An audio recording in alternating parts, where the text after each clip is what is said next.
Imagine settling down in your seat on an airplane on its way to Greece. The best part is that it was absolutely free. Pretty cool, right?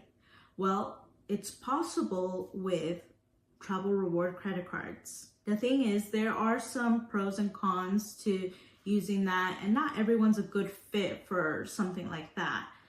So I'll be covering all of that to see if that's maybe a tool that you may want to consider using for your next travel. Hi, I'm Diana, financial coach. I was able to reach financial freedom in my 30s, and now I get to help other people with their money and using money as a tool to be able to reach their dreams and their experiences that they've always envisioned for themselves. Let's face it, there's something so irresistible about free travel.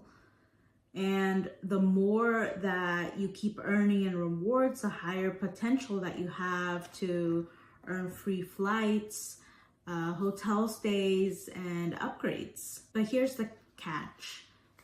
Those rewards can easily turn into a financial burden. So let's examine the real cost of chasing those travel rewards. Typically, travel reward cards have higher interest rates, but if you're able to pay off the balance, then it shouldn't be an issue.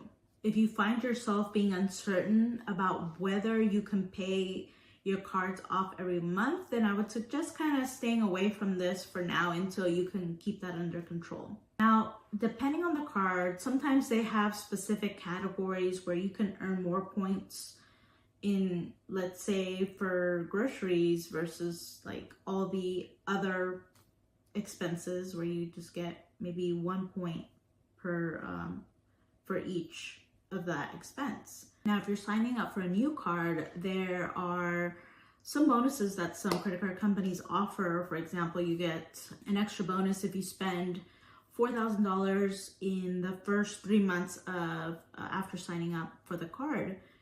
And so then the focus then becomes trying to accumulate, all these expenses to be able to meet that minimum and be able to get those rewards. Before you know it, you just end up overspending in order to get these rewards. According to a recent survey, 25% of Americans have taken on credit card debt to finance vacations, with the average vacation-related debt being around $1,500.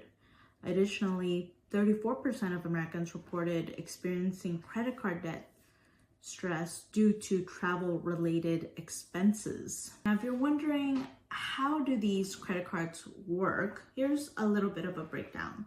They usually typically have an annual fee. So you may be looking at $95 up to a couple $100. Card holders are able to earn points for every dollar that is spent or miles. For example, you might earn 2 times point on travel purchases and then one for all the other purchases. Some cards offer, like I mentioned, generous sign-up bonuses. So then it gives you a large amount of points within a certain amount of time frame. When it comes to redemption options, you can use your points to maybe go on their portal and be able to book a hotel through their own portal, or you can transfer it to, for example, to certain airlines or hotels and be able to maximize your points that way as well. Some cards even let you redeem it for like cash back or gift cards or other merchandise. So there's, other options besides just the travel redemption. So if you're interested in applying for one of these cards, I do encourage you to do a little bit of research, compare several cards, and see if also they fit into, what your typical spending habits are, if they work with that. Now, I want to emphasize how these travel credit cards are typically for those who are able to pay off their full balance every month. And so if you're having issues with that, I don't recommend you going into this until you can be able to control your own expenses. Now, with these type of credit cards, I usually do recommend that you keep a really close eye on your expenses. And in order to do that, that's whenever having a good spending plan in place is crucial. That way, if, for example, there's people that end up signing up for more than one credit card, and if that's the case, it can get pretty complicated because you're trying to get all the sign up bonuses and things like that, but then all these expenses that you're charging on these cards can get confusing. So in order to help streamline things, then just having a spreadsheet or a budgeting app or something like that that can help you keep track of things and just make sure that you're on top of what you're charging on those credit cards can be very useful. Another thing that you can try is maybe using one card for specific expenses and then using the other card for other types of expenses to maybe help you keep on track with those things. Another option is setting up auto pay to make sure that those bills are getting paid on time and the full balance is being paid off. Now, when it comes to maybe you're applying for a new card and you need that sign up bonuses, another thing I recommend is just looking at the months ahead.